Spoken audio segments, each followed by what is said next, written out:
En el Indotel avanzamos hacia la transformación digital, apegados al plan de gobierno del presidente Luis Abinader. Dedicamos este año a impulsar un país más conectado, desarrollando proyectos para la mejora de la conectividad, dotando a distintos municipios de infraestructura de telecomunicaciones. Para empoderar a mujeres dominicanas con tecnologías digitales, pusimos en marcha el proyecto Canasta Digital Social. Para brindar un mejor servicio, capacitamos a nuestro personal para asistir a personas con discapacidad auditiva y adaptamos a la lengua de señas y al sistema braille la Carta de Derechos y Deberes. Para más legalidad en el sector, ejecutamos normas para disminuir el robo de celulares. Inauguramos un centro ITLA en San Pedro de Macorís, capacitando en las TIC a cientos de estudiantes. Y con una gestión transparente que ejecuta buenas prácticas de administración pública, hemos recibido reconocimientos nacionales e internacionales. Seguimos cambiando. Instituto Dominicano de las Telecomunicaciones, Indotel.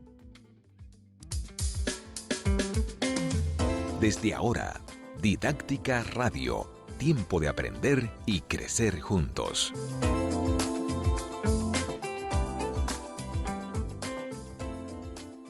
Bienvenidos a Didáctica Online, este programa que te acompaña cada semana con contenido de calidad. Y en esta semana, de manera especial, porque esto es un programa educativo, formativo, siempre lo digo, ¿verdad? No es de chisme ni de vulgaridades, es un programa que busca aportar a tu crecimiento, a tu aprendizaje.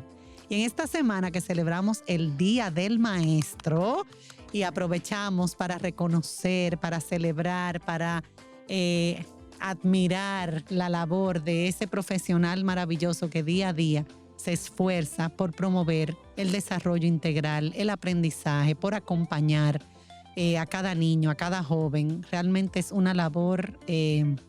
no porque yo sea educadora, ni estoy con una súper educadora aquí, la madre de las educadoras en República Dominicana, pero realmente aprovecho que estamos en esta semana para realmente poner el valor a lo que es el docente. Yo creo que después de la pandemia muchos hemos reconocido aún más todo lo que hace un gran maestro, un maestro en aula, un maestro cambia vidas, toca profundamente al ser humano. Wow, qué bueno poder celebrarlo. Ojalá que todos los maestros se sientan reconocidos, valorados, admirados. Y hoy yo tengo aquí al lado una invitada que es una maestra, no solamente que yo admiro, sino que ha dado tanto en este país, ha sido maestra de maestros, es un ejemplo para todos los que estamos en este camino.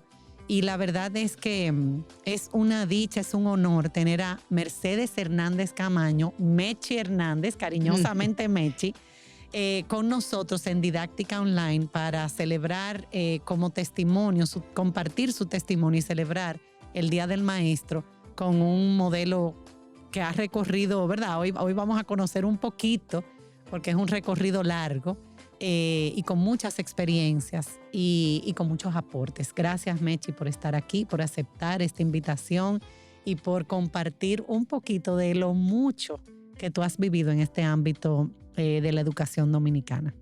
Gracias, Margarita, por tus elogios. Y para mí tú eres de las nueva generación de maestros que yo también siento que estoy pasándole el mando. Por eso pues, me encanta tu programa y todo lo que estás haciendo. Te decía que yo empecé a ser educadora a los 16 años. A los 16 años. Yo tengo 72 años, es decir, que tengo más de 50 años en esta profesión. Y he dicho muchas veces una frase que si volviera a nacer, quiero ser maestra otra vez. Amén. No harías nada diferente. Volverías a ser educadora. Yo creo que ser maestra es enseñar en todos los ámbitos de la vida. Yo creo que no es solamente frente a una pizarra. Es enseñar con tu comportamiento, con tus relaciones, con todo lo que tú haces. Uno yo creo que está enseñando permanentemente. Así es una misión. Exactamente, es una misión. ¿Y qué mejor esa misión? Como yo digo, parecerse a ese gran maestro que nos enseñó tanto, que fue Jesucristo. que fue Maestro para de mí ese es maestros. el maestro de maestros y es como mi espejo donde yo quisiera acercarme. Hay un libro que precisamente es, creo que se llama así mismo, Maestro de Maestros, y analiza, te lo voy a regalar. Ay, sí. Te va a encantar Sí. ese libro. Es de un autor brasileño, ahora se me olvida el nombre, él es psiquiatra. Te voy a regalar ese libro, te Ay, lo voy pues a te pedir lo voy a y te va a agradecer. encantar. Sí, sí. Porque realmente No es había oído un hablar. gran maestro. Sí, No, señor. te va a encantar por eso mismo, Sí, porque sí. es la mirada a Jesús desde el punto de como maestro, o sea, Maestro. como en sus enseñanzas. Todos los como- valores que él nos una- enseñó. Ese libro es una belleza. Y sobre todo Ya esa tengo un humildad. regalo para Mechi, ya sabes, lo que Gracias. ahora no me acuerdo el nombre del autor, pero ahorita me... Pero te sale. pero tú comienzas a los 16 años, Mechi. ¿Cómo? ¿Cómo inicias? ¿Cómo entras en este mundo? Bueno, yo quiero siempre decir que las altagracianas, que yo estaba en un grupo de aspirantes altagracianas, para mí despertaron mi vocación de servicio. Y a ella siempre les reconozco y le agradezco esto. Entonces hay una altagraciana que fue mi madre espiritual, a la que yo me congregaba los sábados con otras chicas. Realmente ahí nosotros empezamos a alfabetizar las muchachas del servicio doméstico de Ciudad Nueva. Después pasé a Universidad Popular, un programa del arzobispado, Ujú. y entonces pues ahí trabajaba con mujeres, pero me iba los sábados a la zona de Peralvillo, de los campos de Ujú. Yamasá. Y bueno, ahí formaban los clubes de madre. Entonces a partir de ahí yo me di cuenta cuando entré al cuarto de bachillerato que yo quería ser maestra, pero mi papá quería que yo fuera economista para La complacerlo a presión él. de los papás, Sí, yo hice señores. el cuarto de matemática porque había que hacer el cuarto de acuerdo a la Ajá. carrera. Pero cuando yo terminé eso, yo le dije que yo iba a ser maestra y me dijo, muchacha, los maestros pasan mucha hambre. No hay, Ay, tú no has oído Mechi. decir que no hay. Y yo le dije, no, yo quiero ser maestra y entré a la UAS a estudiar educación. Pero y venciste ese obstáculo Sí, porque sí, todavía, lamentablemente, hay muchas personas que tienen vocación, no tienen la presión de la familia, Claro. porque se ve como una profesión que no va de, que Y yo no creo deja. que después él se sintió orgulloso de esta maestra. Claro, ¿y quién no? Porque me veía en los programas, ¿Y quién en no? una serie de cosas. Y después él se sintió contento. Qué bien, qué bien. Pero tú te mantuviste firme ahí. Pero a mí me gusta la economía doméstica. Yo soy buena administradora. Tú ves, pudiste aplicar. Bueno, sí, yo respeto mucho el dinero y me gusta manejarlo apropiadamente. Sí. Y Eso como es mi un papá tema. decía que los maestros se morían de hambre, yo no me No, yo no no le- nos hemos muerto de hambre. No, no. Hemos podido vivir de esto y vivir dignamente y vivir Dignamente. bien. Ay, sí. Y la verdad es que incluso en muchas otras profesiones, muchas personas no necesariamente alcanzan un nivel económico. O sea, Sí. muchas veces eso no tiene que ver tanto con la profesión, sino con tu desarrollo y tu muchos desempeño factores. y muchos sí, factores. Claro, sí, sí. Entonces te inicias en ese camino, estudias educación y ¿cuál fue tu primera entrada a la enseñanza? Bueno, mira, yo me inscribí. formal, vamos sí, a yo me decir. inscribí en la UAS y entonces ahí empecé a trabajar en una escuela pública, la Escuela Chile, que quedaba a 14 cuadras de mi casa. Pero mi papá era muy tradicional Ujú, y él no quería que yo tomara carrito público. Él tenía mucho prejuicio ujú. era clasista y eso. Entonces, en esa escuela casi me matan la vocación, porque fue una Ay, escuela pero, Mechi. desastrosa. Yo tenía 19 años cuando Oh, entré a wow. trabajar ahí. Entonces, De que casi me matan la vocación. ¿Pero qué Bueno. fue lo que pasó en esa escuela? en esa escuela habían unas maestras totalmente frustradas y me decían, mira muchachita, ¿qué es lo que tú estás trayendo todos esos materiales? Estos son animales. Y bueno, me decían barbaridades. Fue una época muy difícil porque fue la época Wow. de la banda colorada y Ujú. entonces ahí entraban 4 o 5 muchachos, daban unas palmadas y vaciaban la escuela. Solo se dieron 60 días de clase Wow, ese año escolar, 60 y pico días de clase. qué Pero locura. a mí me tocó un tercero con niños hasta de sobreedad. Yo decidí visitar la casa de todos esos muchachos. para Atento a ti. ver, sí. Entonces, sí, porque no había clase, yo me iba a la casa con uno, me iba a la casa con el otro. Y así conocí. ¿Y eso fue una iniciativa que tú tuviste? Sí, es que cuando uno tiene vocación. No, eso es así. Yo creo que uno inventa todo. Por eso la gente. Uno le busca la vuelta. Sí, bueno, entonces. Eso es así. Conocí unas realidades. Además, yo venía de un medio muy diferente.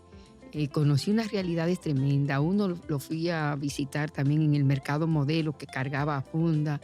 Y bueno, me sentí tan identificada con esa realidad, con esos muchachos, que uno saca el arte de enseñar. Un día me pasó una experiencia muy dura. Me dice un muchacho, el mayor de todos, me dijo, yo quiero hablar con usted, profe. Y yo me quedo con él en el recreo. Me dijo, yo tengo un hierro. ¿Cómo un hierro? Le digo yo. ¿Un revólver? Mira la irresponsabilidad de muchos grupos de darle un revólver a cualquier muchacho. Yo fui a la casa de ese muchacho. Qué historia de vida. No vivía con la mamá, la abuela era un personaje, tenía una herida. Bueno, lo que uno construye que hay detrás de cada ser humano. Pues para mí ese muchacho fue mi gran desafío en esa clase. Tenía 13 años en tercer grado, con una situación familiar. ¿De dónde yo me saqué todo eso? De mi interés por lo humano, por la parte. Yo tenía la formación ya de las Altagracianas, el interés por el ser humano, el interés por mejorar a los otros, que yo creo que es lo que nosotros los maestros tenemos que hacer, es conectarte con el ser humano. Y Humberto, que fue mi gran desafío, el de sobredad de 13 años, que tenía el revólver, que vivía en un desastre de familia, que no tenía la mamá, bueno, pues todos los días yo hablaba con él. Y le pedí que no trajera el revólver. Por favor, no traiga el hierro. El hierro. Entonces, ¿qué uno hace cuando uno se acerca y se conecta con los seres humanos? Que es lo que yo digo, que todos los maestros tenemos que hacerlo. Es realmente desarrollar una relación. Así es. Y eso tiene un poder muy grande en el aprendizaje. A Humberto yo casi lo tuve que alfabetizar en tercer grado con 13 años. Entonces, cuando no había clase, yo le decía, vámonos a quedar aquí. Yo no me iba a mi casa porque a mí me estaban pagando para trabajar. Entonces, cuando estoy en esa escuela, sale en el Félix Evaristo Mejía el profesorado para bachilleres en servicio. Yo era una bachiller en servicio. Claro. Yo no me fui a la UAS, sino que me fui. Qué gran oportunidad me dio el Félix Evaristo. Yo tuve una maestra ahí brillante que me enseñó todas las didácticas. Yo iba de noche, ese era un curso para gente que trabajábamos. Yo iba de 5 a 10 de la noche. Qué experiencia para mí.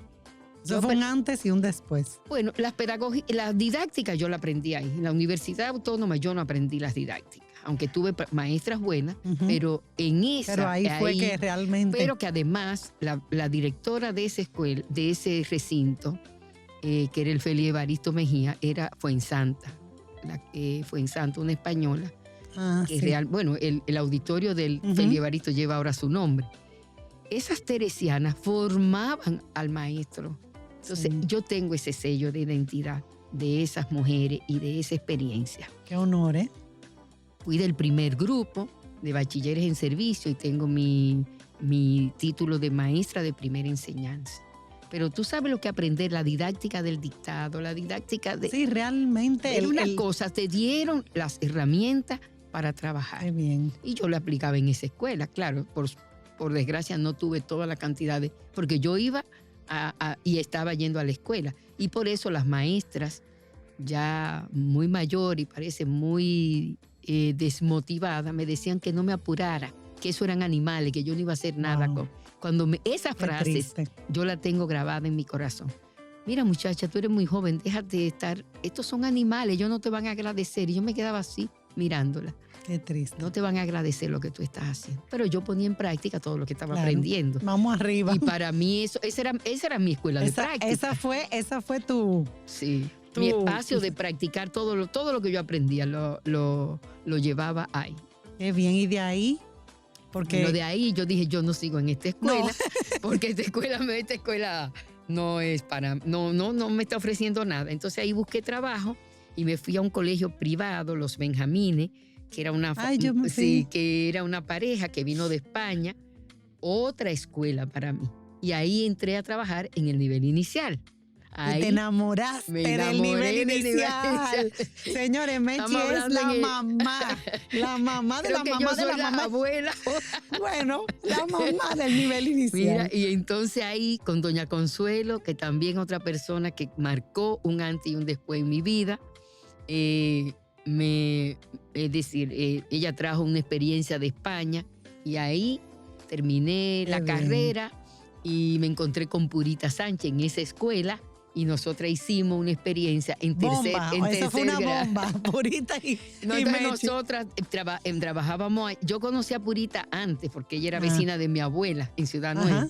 Entonces ahí nosotras no, para que tú veas el origen de las cosas para entender, doña Consuelo me dijo que quería que yo fuera a tercero, que Purita estaba en tercero, y nos juntamos Purita y yo, vamos a hacer una experiencia diferente. Ey. Entonces ahí nosotros juntamos los dos grupos y entonces empezamos a hacer rotación de clase. Y empezamos a ensayar cosas. Y de Wow. ahí se gestó Escuela Nueva. En esa experiencia. Y de ahí nos fuimos las dos para Escuela Nueva. Increíble, Sí. Mechi. Y ustedes jovencitas. Imagínate, yo tenía 23 años. Y construyeron ese proyecto Ese de Escuela proyecto de Nueva. Escuela Nueva, que fue una concepción completamente novedosa. Rompiendo paradigmas. Totalmente. Claro, el tema que no nos ayudaba es que como ahí estaba la esposa de Fafa Tavera, Milagro Concepción, que eran esposas de presos políticos, Ujú. entonces ella, muchas conservadores, pues acusaban toda esa innovación que nosotros hacíamos, eso era comunismo también, porque Ujú. aquí todo Se olía. vinculaba En los años Claro. 70, con ese régimen todo lo innovador era comunismo. Era comunismo. Entonces, Claro. bueno, le pusieron, pero ya luego se quitó ese clima de la Escuela Nueva y la Escuela Nueva es una experiencia completamente innovadora y ha permanecido Sí, y ha siendo permanecido. una escuela de innovación. Y bueno, y Karina, que creció, Karina fue mi alumna. Sí, en yo lo kinder, sé, yo lo sé. Y Karina creció dentro, y bueno, toda su formación es dentro de esa escuela. Así es. Por eso ella tiene esa convicción tan grande sobre lo que es. Eso está marcado ahí. Totalmente. Y el círculo surge. Entonces ya luego, yo desde Escuela Nueva, ya yo había integrado el juego trabajo, Ujú. pero ahí la Escuela Nueva seguía creciendo para arriba y yo no quería. Entonces ya yo ahí Ya hago tú. la decisión que yo quiero trabajar solo en inicial Ok. y me voy y formo el círculo infantil en el año 77. Y el círculo para todos los que nos formamos en aquella época fue realmente Años un 70, espacio. 80, 90. Fue un espacio, Referente un de... referente, pero se convirtió en un espacio formativo, Sí. en una verdadera comunidad de aprendizaje Bueno, lo para que- los ajá. docentes, o sea, de recursos, Ah, claro. o sea, se convirtió en la central de Sí. servicio. Bueno, lo que pasa es que la central pedagógica fue el proyecto que yo Sí, hice en Israel. Bellísimo, que de hecho, didáctica, después tú me dijiste, Ajá. mira, didáctica se parece, y es verdad. Sí, sí. Porque no, Entonces en Israel, el curso que yo hice de 3 meses con Ujú. todas las amigas latinoamericanas, teníamos que hacer un proyecto. Mi proyecto fue la la central. central. Y yo lo desarrollé. Claro, no de una vez que tuve, sino en el 91, porque yo vine de Israel en el 88, 3 Ujú. años después. Entonces desarrollamos la central, que fue un espacio Bellísimo. formativo. Nada más nos faltó la radio. Nada más faltó la radio. No, pero es verdad que porque Pero, hoy en día sí. mucha gente me dice, ¿y qué otra empresa hay como didáctica? Y yo siempre pienso, no, la central fue como el modelo Sí. que nosotros tuvimos porque fue un espacio. Bueno, o sea, todo lo que fue la transformación curricular Sí. del año 95, perdón, nosotros el modelo del enfoque histórico-cultural, fuimos nosotros Así que lo fue. desarrollamos. Así fue. A través todo- de muchos y seminarios. el trabajo también, los proyectos de aula. Ah, sí, bueno, y eso fue en el 97 que lo hicimos y fuimos haciéndolo gradualmente dentro del... Que esa sistematización, o sea, ustedes documentaron, sistematizaron y realmente tenían un modelo de lo que fue la Ahora implementación. vamos a publicar los proyectos de aula que hicieron las maestras de la escuela del Centro Modelo de Pantoja, Oh. sí, que fueron alumnas del ISFODOSO en maestría. Entonces ahora estamos sistematizando. Ellas tienen una caja y muchas cosas de esa ya digital. Qué bello. Ellas implementaron y sistematizaron esa experiencia y nosotros ahora vamos a seleccionar los mejores, los mejores proyectos. para publicarlo. Lo va a publicar el ISFO 2 y realmente yo creo que puede ser una gran ayuda porque ya es una estrategia que se ha asumido dentro del currículo, la planificación a través de proyectos de aula. Excelente. O sea que Mechi no para, señores. Toda esta trayectoria y todo este camino y todavía que en el segundo bloque del programa pues vamos a centrarnos en ese trabajo, esa labor que sigue realizando hoy en día y que ella dice es mi pasión. Ahora ella está apasionada con esa formación de los nuevos maestros. Pero antes de cerrar este primer bloque, desde el círculo, Mechi, ¿cuáles fueron tus mayores retos y cuáles son tus mayores aprendizajes? O sea, de esa experiencia, porque fueron muchos años. 26 años. Formando realmente niños con un sello, ¿verdad? Sí, formando niños, yo lo pudiera poner así. Los padres me dicen, realmente, sí, hay un sello. Y hoy ves que son adultos. Sí, no, yo estoy muy orgullosa. Yo digo que me hubiese podido quedar en el 2003 cuando cerré el círculo, orgullosa y tranquila, criando nietos y cocinando en mi casa. Con misión cumplida. Con misión cumplida, pero ahí empezó otra etapa. Antes de pasar a esa otra etapa, ¿dónde pasa la experiencia del círculo? Yo también, como nosotros teníamos una dificultad de que ya teníamos maestras que tenían una licenciatura, pero no querían hacer otra licenciatura. Cuando en los 80 surge la carrera de educación inicial. Sí. Entonces, surge, y esa necesidad, yo voy a hacer mi primera especialidad. Y entonces ahí yo planteo, hagamos una especialidad en educación inicial. Y esa especialidad yo la diseño en el año 84. Sí. Han pasado ya casi 40 rondas, pero que... Yo daba clases en esa maestría. Entonces, para que esa maestría, todo, es decir, el personal que estaba, todas las dueñas de colegio y todo el personal que estaba trabajando desde los 69, cuando empezó el Montessori, hasta los 80, había hecho carrera de educación, mención letra, mención orientación, o eran psicólogos. Entonces, el requisito para entrar a esa especialidad era ser o psicólogo o educador, pero que tuviera 5 años de experiencia en el nivel inicial. Ese era el requisito de ingreso. Bueno, y ahí se formaron mucha gente del sector privado. Después pasó a lo público, a los técnicos. Bueno, y ahora inclusive con el INAIPI, la última vez también se han formado los coordinadores. Es decir, que ha pasado una legión de maestros muy grande por esa especialidad.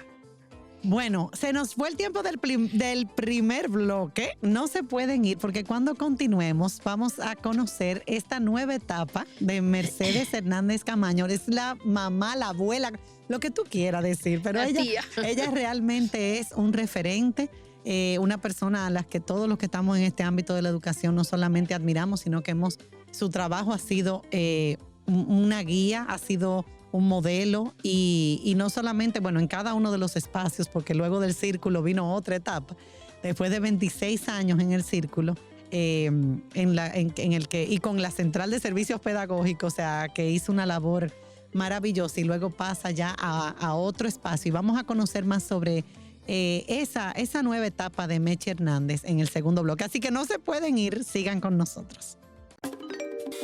En breve regresamos con Didáctica Radio.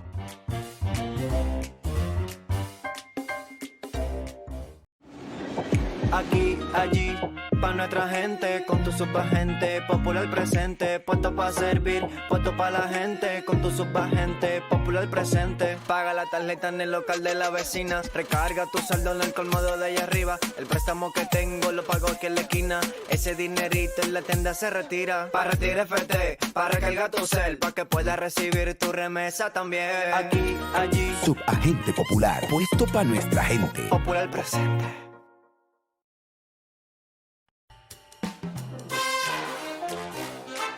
Ya estamos de vuelta con Didáctica Radio.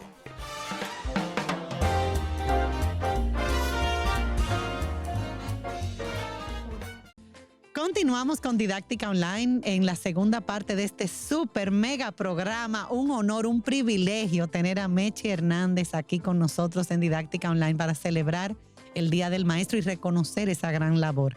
Y Mechi nos contaba de ese periodo, fuimos viendo, ¿verdad? Estamos viendo su trayectoria y tantos testimonios, tantas vivencias. Y luego del círculo hablábamos de que viene otra etapa, una nueva etapa. Tú has tenido como varias vidas en el ámbito educativo. Bueno, ahí, papá Dios, cerré el círculo, pero me abrió la posibilidad de pasar a la educación pública. Y agradezco esos 10 años que pasé en la educación pública. Sí. Yo creo que eso me completó como maestra. Meterme en el monstruo que es el Ministerio de Educación y uno querer cambiar y saber que ese elefante no se mueve fácil. Fue toda una experiencia. Yo le decía a una de las viceministras anterior, le decía, empiecen por la escuela, que ahí es donde se hacen los cambios. Desde aquí no hay... Esa es mi conclusión, ahí adentro no se hace. Hay que, y ahora yo estoy... Al aula. Sí, al aula. Donde suceden las cosas. Donde suceden y entonces, bueno, entonces para no cambiar, el asunto es que me voy al ministerio, aunque estaba en la educación pública, yo entré en el 2004 a la educación primaria. Clara, que era una alumna del círculo, pasa a ser mi colega dirigiendo la educación inicial, pero ya estaba el proyecto que habíamos hecho para el Banco Mundial, que fue un proyecto que inició doña Milagros Ortiz Bosch. Yo siempre le doy ese reconocimiento de querer invertir en la educación inicial. Entonces ella tomó un préstamo con el Banco Mundial y a mí me contrataron como contraparte de ese equipo del Banco Mundial. Eso fue antes del 2004. Entonces, eso fue entre el 2001 y 2002. Todavía en el 2004, cuando nosotras entramos, Clara y yo, entonces ya ahí trabajamos juntas en todo el desarrollo del nivel inicial, inclusive articulándonos con el nivel primario. Mechi ha trabajado, porque si hay algo que se puede decir es que Mechi tú has dejado el forro, como dicen. Bueno, me coincidió que cuando yo entro en el 2004, tengo el nido vacío en mi casa. Yo cuando salía, yo entraba ahí a las 8 y salía y era de noche. No me daba cuenta, porque en estas luces uno no se da cuenta cuando es de día. Y yo decía, ay, Dios mío. Bueno, yo invertí muchas horas. Por eso te digo que ese monstruo no se mueve. No se mueve. Eso no es fácil. ¿No? Porque mira, después en la gestión de don Melanio, eso fue una cosa que mi nieta me dijo, la grande, ¿a ti te contrataron o te compraron? porque había que estar los domingos. Él decía 24/7. Se ha trabajado. No, mucho. Que a veces uno dice, Mechi, Dios mío, el esfuerzo como que yo he visto en estos eventos. Todo el esfuerzo y como que los resultados no terminan. Cuando yo vi esos resultados y yo veo lo que ha pasado en estos 23 años, desde el 2000 hasta... Yo digo, pero es que no se corresponde. Sí, pero hay dos males y no sé si lo puedo decir aquí. Yo creo que se han mencionado en otros programas. Sí, pero sí, definitivamente. Dos males muy grandes, la falta de continuidad y el sindicato. Lo tengo que decir, porque ya todos estamos conscientes. Sí. Esos dos males no nos han ayudado. Y la política. Pero ya eso se ha dicho en todos los espacios. Sí. Cuando yo digo la falta de continuidad es porque los cambios políticos cambian las políticas y no se continúa lo anterior. Y cosas buenas, proyectos. Bueno, pero nada, yo digo, me voy del planeta sin ver los cambios mínimos. Yo creo que en el ámbito educativo muchos tenemos esa sensación, como que wow, de alguna manera u otra, unos con más años, otros con menos, pero como que sí hay como una sensación como de wow, o sea... Pero no pierdo las esperanzas. No la perdemos. Todavía cambiamos de escenario. De alguna manera u otra estamos aportando para que, o sea, estamos comprometidos, pero realmente sí, es difícil. Y luego, Mechi, ya entrando a lo que es esta nueva etapa en tu vida, que tú dices, esta es mi pasión. Y me encanta ver esos ojos como te brillan con la labor que estás haciendo en nuestro país. Sí, bueno, primero yo estuve en un programa de cogestión con 10 escuelas, que son escuelas de práctica del instituto. Yo ahora estoy en el Instituto Superior de Formación Docente Salomé Ureña, ISFODOS. Cariñosamente ISFODOS. Pero que mucha gente ese nombre como que no se le ha pegado. Ahora estoy como asesora de la Vicerrectoría Académica. Acabamos de armar el modelo educativo del ISFODOS. Justamente esta tarde teníamos una socialización con los directores académicos y vicerrectores. Y el otro documento que vamos a entregar la próxima semana es la revisión del sistema de práctica. Excelente. El ISFODOSU, además de los enfoques que están en nuestro currículum, el sociocrítico y el histórico-cultural, ha asumido el enfoque de formación inicial centrado en la práctica. Ujú. Un enfoque que se inició con 7 prestigiosas universidades de Estados Unidos y que luego lo han asumido, sobre todo Chile, tiene ya 10 años, se ha ido a entrenar allá y desarrollando este enfoque. Nosotros hablábamos con la líder de Chile, de la Universidad Católica de Chile, ella nos dio una conferencia el año pasado y yo le decía 10 años y todavía los desafíos, yo estoy contando mi tiempo en la tierra. A veces El ámbito educativo, todo es como... Sí, entonces Toma mucho tiempo. el gran desafío que tienen todos los países en la formación de los maestros es acercar la teoría con la práctica.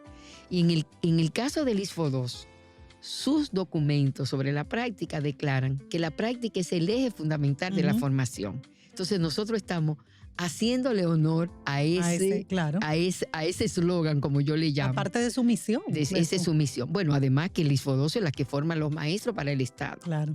Entonces nosotros tenemos, además del perfil que nos da el ministerio, los estándares que nos dan, están los perfiles en los currículos. Ujú. Pero hay unos estándares que se establecieron en el 2014 y nosotros hemos hecho un ejercicio con Bueno, ese trabajo fue con doña Minerva que lo Claro, hicimos. claro. Un trabajo muy... Ahí estuvimos nosotros. Sí, hemos estado en muchos espacios. Entonces, ahora con el sistema de práctica, que es mi gran desafío, cómo darle coherencia. Porque fíjate, el instituto tiene 6 recintos, pero viene de una tradición de una escuela normal, Claro. que todavía quedan sus residuos. Es una universidad, es un instituto de yo lo educación sé. superior. Pero es una transición Es que ha tenido sí, que... pero realmente también es el gran referente sobre la práctica, porque no hay ninguna universidad. Y ahora yo le decía a la vicerrectora, nosotros no solo debemos ser un referente nacional, sino latinoamericano, y es a donde estamos apuntando. Primero, acercar la teoría con la práctica en todo el plan de estudio. Porque el plan de estudio tiene... Sí, no es al final, es durante es desde toda... la asignatura de introducción a la filosofía, desde esa asignatura que está en el primer cuatrimestre, hasta la práctica 6 que está en el 11º cuatrimestre. Es decir, y de hecho, ellos suman 1.350 horas de práctica, pero es contando todas las asignaturas del plan de estudio. Entonces, todas las asignaturas tienen que estar vinculadas. Y le decía, desarrollo psicológico del niño, hay que ir a ver, hay que ir a ver en las escuelas, hay que ir a ver cómo esas teorías realmente se pueden observar, en qué no coincide, qué cosas en el contexto son. Todo, entonces, ¿cómo atraviesa ese desafío de vincular la teoría por la reflexión? La reflexión es la estrategia fundamental donde todo lo que se hace tiene que pasar por la reflexión. Entonces, nosotros también queremos instaurar un ciclo de aprendizaje de la práctica. Excelente. Que empieza desde ver videos, desde observar práctica, hacer diarios, relatos, reflexionar sobre esos relatos, compartir esos relatos con preguntas, con discusiones, tener ese espacio de discusión. Entonces, ¿cómo queremos organizar eso? Por ejemplo, la práctica en los centros educativos. Hay 6 horas de práctica en el centro educativo. Son 6 niveles de práctica. Y hay 2 horas que nosotros le estamos llamando taller didáctico. En ese taller didáctico, que son 2 horas semanales por 15 semanas, ese estudiante, todo lo que él está aprendiendo, observando, escribiendo en el centro educativo, lo comparte en lo que sería como una comunidad. Una comunidad. Le estamos llamando ya taller didáctico porque la comunidad de aprendizaje está de práctica ya está en los profesores.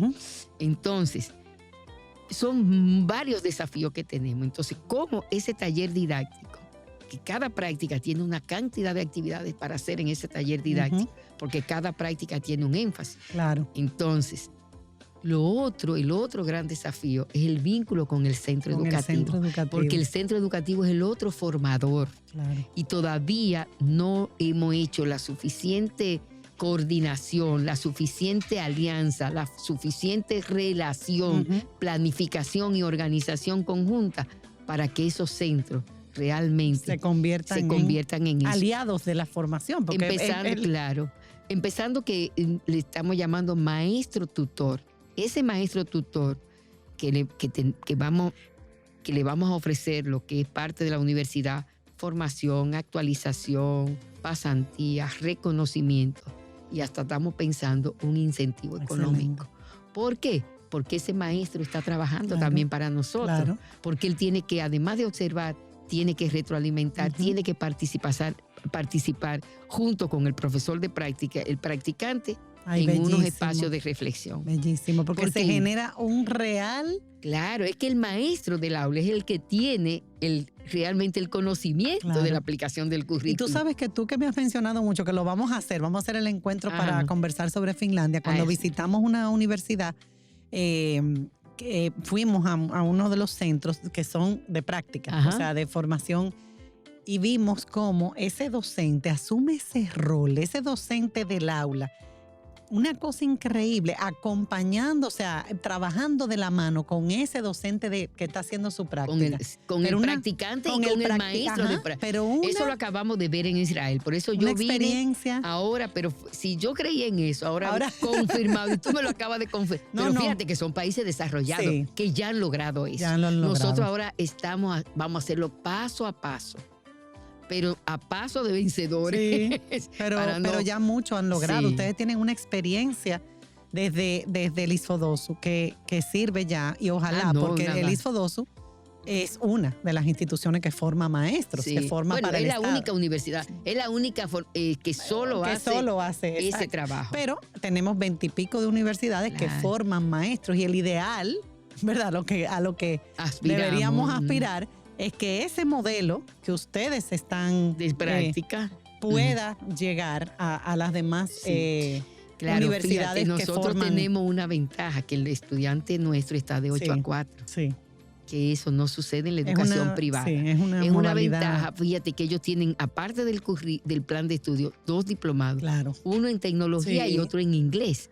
Y también tienen un... No, y le dan una nivelación a aquellos estudiantes que necesitan nivelación. O sea, después de la prueba, los que quedan en un nivel, se le da un cuatrimestre de nivelación. Se le da almuerzo, se le da mochila, se le da... Claro. Hay unas condiciones que otras universidades no tienen. Pero el ideal es que las universidades formadoras puedan incorporar el modelo de práctica, porque definitivamente si seguimos formando maestros ajenos, desvinculados, o sea, de lo que va a ser su ejercicio con un conocimiento, profesional, pero que no ven realmente cómo funciona esto, o sea, cómo se ve esto en la realidad, en el contexto.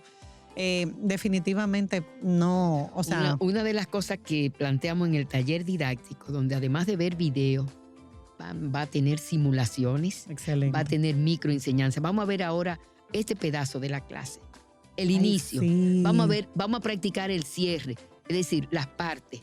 Entonces, vamos a hacer ensayo con un grupo de compañeros. Vamos a ensayar. Eso es entonces, todo eso, la planificación, antes de eso corregirle el como profesor. Yo digo, una buena planificación ya es un 90, te garantiza. Ya tú tienes un % garantizado de una buena clase. Yo digo que una buena planificación. Entonces, ese espacio de reflexión permanente le va a ir dando mucha seguridad al estudiante. Y ya ustedes están viendo resultados. Bueno, de hecho, en los concursos, yo digo que con todo y los desafíos que tenemos, los concursos son los que quedan mejor. Sí, porque ya están saliendo con unas herramientas y con una Entonces, la otra cosa es que los 2 años de pandemia debilitó un poco el sistema de práctica. Por eso yo vi una serie de señales y yo dije, vamos a fortalecer esto. Y me han dado Bueno, pues el yo privilegio me quito el sombrero, Mechi, porque están haciendo una labor todo el equipo. Que de verdad, como tú dices, un referente no solamente nacional, debe ser un referente en Latinoamérica. De hecho, nosotros somos miembros de la Asociación de Investigación sobre Práctica. Excelente. Yo estuve con Jocelyn en febrero en Ecuador. Y bueno, y nosotros, Jocelyn es que representa, porque ella es la coordinadora de práctica. Y realmente la coordinadora a nivel de la vicerrectoría, y realmente vinimos muy... Y qué bueno poder como compartir en un espacio como este, señores, prácticas, o sea, las cosas buenas que están pasando, que como tú dices, requieren de continuidad, porque los resultados no se ven de un día para otro. Claro. O sea, esto requiere de un trabajo ya continuo, permanente, que se siga, o sea, de fortalecimiento. No es como una iniciativa puntual y si se va Mechi, no, que se quede instaurado. Y por eso hay documentos, inclusive vamos a trabajar por etapas. Fíjate otra cosa también que se me olvidó decirte, el maestro tutor del centro educativo, nosotros le vamos a entregar cada fin de cuatrimestre un certificado que le sirva para los concursos, que ese maestro trabajó tantas horas como docente, tutor, sí, porque o sea, que ustedes están pensando en todos los elementos. Lo que pasa que yo he visto, y pues yo hice grupos focales hace 2 años con estudiantes y con directores, que yo he visto que los maestros lo ven eso como un trabajo adicional. Claro. Y es verdad que es un trabajo. Y los estudiantes dicen, ellos no hacen un favor, no dicen que la clase, que todos los inconvenientes que los maestros le ponen para no prestarle la clase. Sí. Entonces, ese acto de enseñar, como te digo, se practica en el taller didáctico, se corrige, se retroalimenta, se reflexiona lo que se trae del centro. Entonces, eso realmente tiene que producir un efecto diferente en la formación. Claro que sí.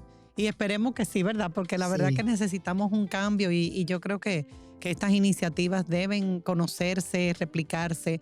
Lamentablemente se nos fue el tiempo, nos quedan unos minutos, pero yo quisiera, Mechi, que tú nos cuentes a lo largo de toda esta trayectoria y con lo que haces ahora, ¿cuál ha sido tu mayor desafío en el ámbito educativo? Bueno, en lo privado yo fui muy feliz.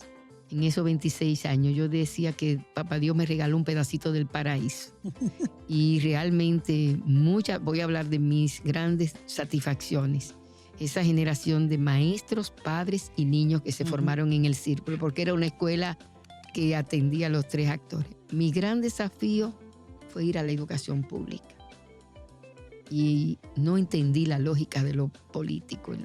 No entendí, es decir, el trabajo que hay que hacer en términos técnicos y pedagógicos y todas las limitaciones políticas. Por eso digo que los cambios hay que hacerlos desde la escuela y ver a cada escuela como única. Desatarle la mano al director, porque todo director te dice eso no lo han bajado, esa línea no la...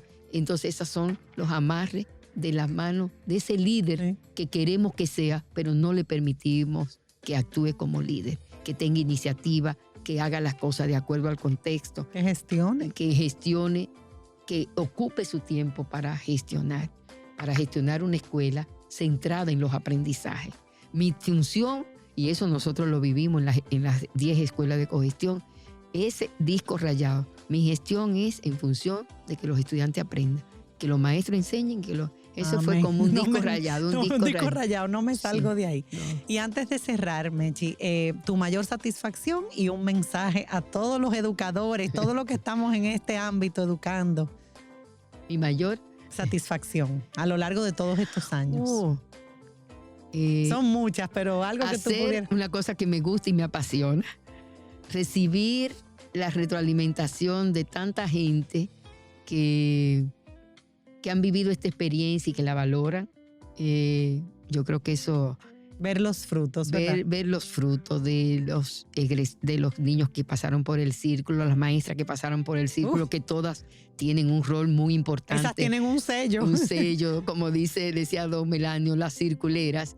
Sí, y yo me he sentido muy realizada, realmente. Amén. Yo me declaro una persona feliz. Y celebramos eso contigo, Mechi. Y porque yo creo que he hecho lo que más me gusta. Y eres una persona feliz. Sí. Como decíamos antes del programa, ¿verdad? Sí. Un mensaje final, que me están haciendo señas ya. Un mensaje final. La educación, educar, hay que conectarse con el ser humano. Son seres humanos. Ese ser humano tiene sentimientos. Esos sentimientos juegan un papel muy importante en el aprendizaje. No descuiden la relación con los estudiantes. Crean en cada estudiante porque ellos tienen un potencial y nosotros tenemos que ayudar a sacarlo y desarrollarlo. Amén. Señores, un aplauso para Mechi y felicidades a todos los maestros en este día que se celebra el Día del Maestro. Y cerramos con nuestra frase agradeciendo a Mechi por acompañarnos hoy. Esto es un honor. Mucha gente ya yo le dije a Maritza, mándame el programa con Mechi, yo lo quiero escuchar. Ahí va a haber mucha gente escuchando. Y un abrazo de paz a todos los educadores. Un abrazo. Cuando hay paz en nuestro corazón, hay alegría en nuestra sonrisa. Así es. Yo siempre oro por fortaleza, paz y alegría. Exactamente. Fortaleza, paz y alegría. Señores, cerramos con nuestra frase: la educación no es teoría, sino vida, transformación y aprendizaje. Hasta la próxima.